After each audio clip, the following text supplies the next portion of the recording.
Selective serotonin reuptake inhibitors, or SSRIs, have the most contradictory clinical evidence profile in all of neurology. This is a four-quadrant data matrix mapping clinical outcomes. In the first quadrant, we see the results for healthy volunteers. Giving them the SSRI citalopram reduces the production of amyloid in their cerebrospinal fluid by 37%. Move to the second quadrant. In patients with mild cognitive impairment, using an SSRI long-term delays the onset of dementia by about 3 years. But in the third quadrant, the pattern breaks.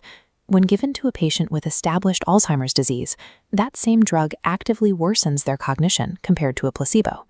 And in the final quadrant, the phase 3 trials for a specific serotonin receptor antagonist in established Alzheimer's completely failed across 3,840 patients.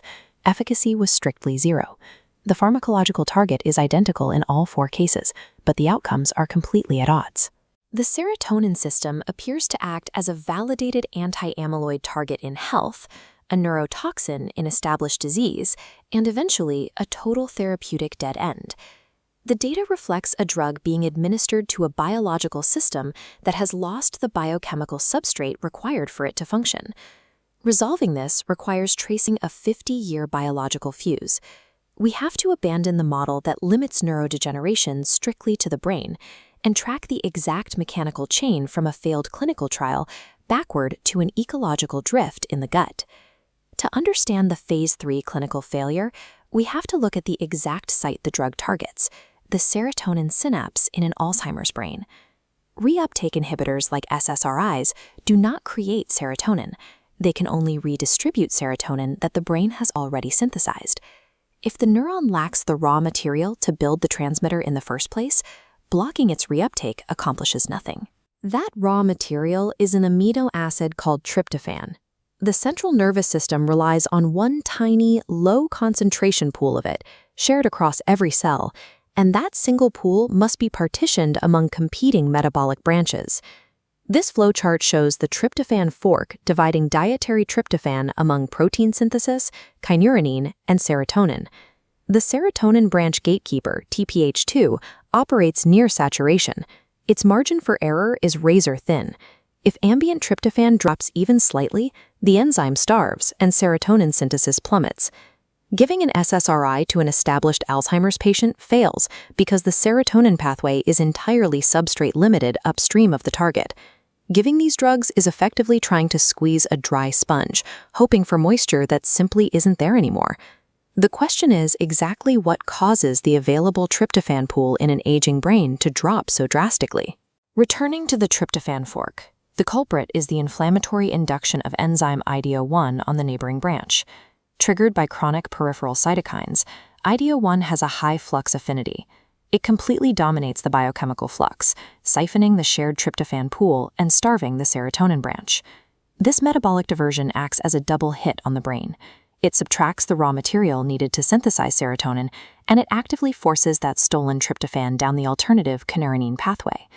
In the inflamed microglial environment of the aging brain, that diverted pathway terminates in the production of quinolinic acid. This is a pro-oxidant, excitotoxic molecule that aggressively agonizes NMDA receptors. This metabolic lesion leaves the brain structurally defenseless. It loses the protective serotonergic tone it needs, while actively manufacturing a neurotoxin. And remarkably, this entire biochemical shift is dictated by a chronic inflammatory signal originating completely outside the skull. To find the origin point of that chronic inflammatory signal, we have to look to the gut microbiome.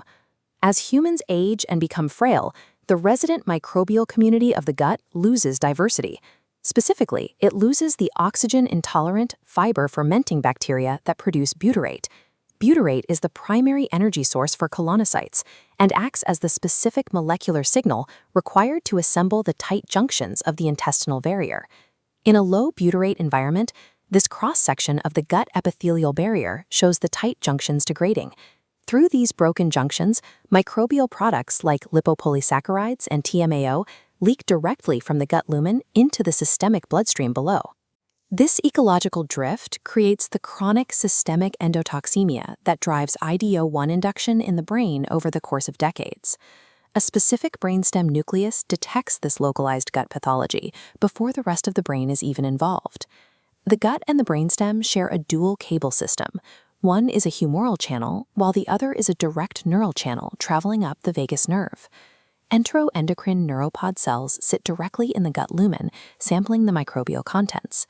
They form a fast glutamatergic synapse right onto the vagal afferent nerve. The brain is exactly one synapse away from the gut ecology. This map traces that active signal moving up the vagus nerve to the obligatory gatekeeper in the medulla, the nucleus tractus solitarius. The NTS processes this chronic inflammation and relays it as a continuous high tonic stress signal forward to the locus coeruleus.